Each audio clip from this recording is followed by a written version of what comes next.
Praise లాడమ్మ. Good morning. ప్రభువైన యేసుక్రీస్తు నామంలో ఈ ఉదయకాలపు శుభవందనాలు మీ అందరికీ తెలియచెప్తున్నాను. అమ్మ బాగున్నారా? అందరు ఎలా ఉన్నారు? దేవునికి స్తోత్రం. మీరందరూ బాగుండాలని మనస్ఫూర్తిగా దేవుని సన్నిధిలో ప్రార్థన చేస్తున్నాను. దేవుడు బలపరిచేవాడు, ఆయన మనల్ని లేవనెత్తేవాడు. మంచిది. ఈరోజు దేవుని వాగ్దానం కొరకు ఎదురు చూస్తున్న మీ అందరికీ దేవుడు మనతో మాట్లాడుతున్న మాట కదా. మరణమునకు ముందు, పునరుద్ధానమునకు ముందు జరుగుతున్నటువంటి సంఘటన అంతా మన బైబిల్లో రాయబడి ఉంది కాబట్టి మనము దానిని ధ్యానిస్తూ ఉన్నాము. అలాగే ఈరోజు దేవుడు మనతో మాట్లాడుతున్న మాట మత్తయి సువార్త 27వ అధ్యాయము 1వ వచనాన్ని 2వ అధ్యాయాన్ని చదువుతున్నాను. ఉదయమైనప్పుడు ప్రధాన యాజకులను ప్రజల పెద్దలందరూ యేసును చంపవలెనని ఆయనకు విరోధముగా ఆలోచన చేసి ఆయనను బంధించి తీసుకొని పోయి అధిపతి అయిన పొంతి పిలాతునకు అప్పగించిరి. అప్పుడు ఆయనను అప్పగించిన యూద ఆయనకు శిక్ష విధింపబడగా చూసి పశ్చాత్తాపడి ఆ 30 వెండి నాణెములు ప్రధాన యాజకుల యొద్దకును పెద్దల యొద్దకును మరలా తెచ్చి కదా. ఇక్కడ ఒక ఇద్దరు వ్యక్తులను మనం చూస్తున్నాం కదండి. ఎంత మామూలు సంఘటన కాదు ఇది. దేవుని సన్నిధిలో ఎలాంటి సంఘటన అంటే, ఉదయమైనప్పుడంట యాజకులు, ప్రజలు, పెద్దలందరూ యేసును ఏం చేయాలి? చంపాలని ఆయనకు విరోధముగా ఆలోచన చేస్తూ ఉన్నారట. అందరూ కూడా ఉదయం తెల్లవారుజామున లేచి అందరూ మాట్లాడుకుంటున్నారంట, ఈయన ఎలాగైనా మనం చంపాలి, ఎలాగైనా ఎన్ని మనం బ్రతకనియొద్దు. అవునండి, ఎందుకు ఈయన మీద అంత పగ కదా? ఆయన ఏం నేరం చేశాడు? నరహత్య చేశాడా? లేకపోతే ఎవరన్నా చంపాడా? లేకపోతే ఏదన్నా చేయరాని ఘోరం చేశాడా? ఇలా ఈ రోజుల్లో ఎంతో ఘోరం చేసిన వారిని మనుషులు వదిలిపెట్టేస్తున్నారు. ఏంటంటే ఇక అధికారులు వాళ్ళకి క్షమాభిక్ష పెడుతున్నారు కదా. ఉరి శిక్షకి వెళ్ళవలసిన వాడికి క్షమాభిక్ష పెడుతున్నారు. కానీ దేవుని యొక్క చిత్తం, అందుకే అంటాడు మనుషునికి దేవునికి చాలా పరిశుద్ధమైన తేడా. మనల్నంటే ఎవరైనా శిక్షించగలే అర్హత మనం కలిగిన వారం, కానీ మన దేవుడు పరిశుద్ధుడు, ఆయన శిక్షకు అర్హుడు కానే కాడు. దేవునికి స్తోత్రం. అయినప్పటికీ ఆయన ఒక దేవుని కొరకు మరణమును ఆయన దేవుని కొరకు చంపాలని శత్రువులు ఎదురైపోయి ఆయన్ని గుసగుస అంటే ఏంటంట, ఆయన్ని బంధించి తీసుకొని పోయి అధిపతి అయిన పొంతి పిలాతునకు అప్పగించిరి. చూడండి, ఎవరు అప్పగించారంట? అప్పగించిన యూద ఆయనకు శిక్ష విధింపగా చూసి పశ్చాత్తాపడుతున్నాడు.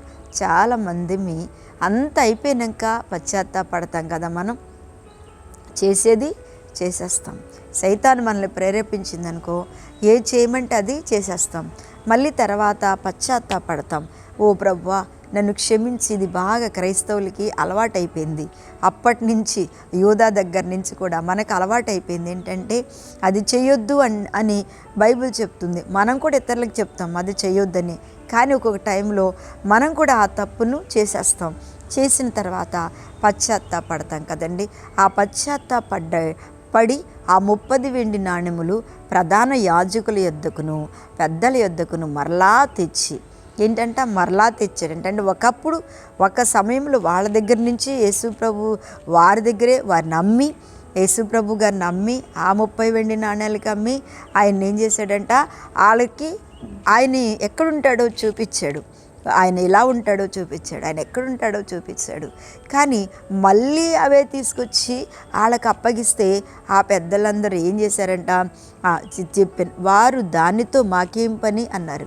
అవును, వాళ్ళకు అమ్మేశారు అంతే, దాంతో మాకేం పని అని చెప్పి వాళ్ళు రిటర్న్ తీసుకోలేదు.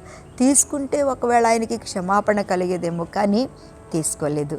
ఒక్క మాట చెప్పనా దేవుని బిడ్డలారా, మనం ఎంత నమ్మకంగా మన సంఘంలో మన సేవకులకు, మన ఆత్మీయ తల్లిదండ్రులకు, అలాగే మన కుటుంబంలో మన సంఘంలో ఉన్న బిడ్డలకి మనం నిజంగా నమ్మకంగా ఉంటున్నామా? లేకపోతే ముందు ఒకటిలాగా ఉంటూ వెనకొకలాగా మనం విమర్శిస్తున్నామా? దేవుని బిడ్డలారా, తప్పకుండా అది ఎప్పటికైనా మనకి కీడే కానీ మేలు కాదు. మనకు బాగా అలవాటు కదా, ముందు మంచిగానే ఉంటాం, మన ఇంట్లోకి వెళ్ళినాక ఎవరో ఒకళ్ళ గురించి మాట్లాడుకుంటుంటాం, విమర్శిస్తూ ఉంటాం. అంటే మనం మంచోళ్ళం, వాళ్ళు మంచోళ్ళు కాదు అని. అది కూడా సాతాను తలంపే, అది కూడా పెట్టేది సాతాను ఆలోచన. యూదా కూడా సాతాను ఆలోచన, కానీ పశ్చాత్తాపడ్డాడు. లాభం ఏముంది, సమయం అయిపోయింది, దేవుని గడియలు దగ్గరకు వచ్చేసినాయి, వాళ్ళ చేతుల్లోకి వెళ్ళిపోయాడు, వాళ్ళు విడిపించడానికి ఏ అవకాశం లేదు అని చెప్పగానే అప్పగించెను. ఆయన దానితో మాకేమనగాను అతడు ఆ వెండి నాణెములు మళ్ళీ దేవాలయంలోకి వెళ్ళాడట. ఎక్కడికి వెళ్ళాడటండి? దేవాలయంలో కూడా ఆయనకి క్షమాపణ దొరకలేదు. దేవాలయంలోనికి వెళ్ళి పారవేసి పోయి ఉరిపెట్టుకొనెను. దేవునికి స్తోత్రములు. దేవుడి బిడ్డలారా, ఉరిపెట్టుకున్నాడంట. ఎంత ఘోరమైన మరణం కదండి. ప్రభుతో ఉంటూ కూడా, ఆయనతో కలిసి భోజనం చేస్తూ, ఆయనతో పాలు పంపులు పొందుతూ, అందరి శిష్యుల్లో 12 మంది కూడా ఆయన్ని వెంబడిస్తూ, ఆయనతోనే ఉంటూ, ఆయనతో కలిసి ఉండగా ఈ ఒక్కడి మీద సాతాను ఎంత పని చేసిందో చూడండి. ఒక్కడే వేరైపోయాడు. దేవుని ఆత్మ కలిగిన ఆయన ఉరేసుకుని చనిపోవటం అనేది అది ఎంత పాపానికి మూలము, అది శాపానికి మూలం, అది నరకానికి మూలం. అందుకని దేవుని బిడ్డలారా, ఎప్పుడైనా మనము దేవుని నమ్మినందుకు దేవుని మీద మాత్రమే నమ్మకం ఉంచుకోవాలి, దేవుణ్ణి మాత్రమే నమ్మాలి. దేవునికి స్తోత్రం. రెండోది ఏంటంటే, ఆయనని ఎప్పుడైనా మనం క్రైస్తవులుగా ఉన్నప్పుడు మేము మంచోళం, వాళ్ళ మీద వీళ్ళ మీద మనం విమర్శలు చేయొద్దు. ఎందుకంటే ఇక్కడ చూడు, ఆయన పశ్చాత్తాపడినా వాళ్ళు ఏమి అంగీకరించలేదు కదండి. దేవునికి స్తోత్రం. మూడోదిగా మనం ఏం చేయాలో తెలుసా? దేని మీద మనం ఆశ పెట్టుకోవద్దు. అది ఎప్పటికీ మనది కాదు, మనకు రాదు, మనకి వద్దు కూడా. అందుకనే అలాంటి మరణమును ఆయన పొందుకున్నాడు. యేసు ప్రభు గారు మంచి మరణం పొందుకున్నప్పుడు కల్వరి శిలువలో 2 దొంగల్లో ఒక దొంగ క్షమాపణ పొందాడు, కానీ ఆయనతో ఉన్న ఆయన నరకానికి, ఉరి శిక్షకు బానిస అయిపోయాడు. ఉరేసుకొని చచ్చిపోవడానికి సాతాను ప్రేరేపించింది. ఈ వాక్యం వింటున్న దేవుని బిడ్డలారా, మనందరము కూడా ప్రభువుకి నమ్మకంగా బ్రతకాలి. దేవుని చేతులు బలమైన వారిగా మనందరం ఉండునుగాక. కళ్ళు మూసుకోండి, ప్రార్థన చేస్తా. మహాపరిశుద్ధుడా, మహిమ కలిగిన తండ్రి, స్తోత్రం. ఉదయకాలమున నాయన ప్రతి ఒక్క బిడ్డతో మీరు మాట్లాడినందుకు మేమందరము కూడా నాయన అటువంటి మనసు కాకుండా పరిశుద్ధాత్మను కలిగి, భయం కలిగి, భక్తి కలిగి, దేవా నీ సన్నిధిలో నీ రాజ్యం కొరకు మేమందరము సిద్ధపట్టకు. వాక్యం వింటున్న ప్రతి బిడ్డను సిద్ధపరిచి దీవించమని యేసునామం అడుగుచున్నాను తండ్రి. ఆమేన్. Praise lord. దేవుడు మిమ్మల్ని దీవించును గాక. ఆమేన్.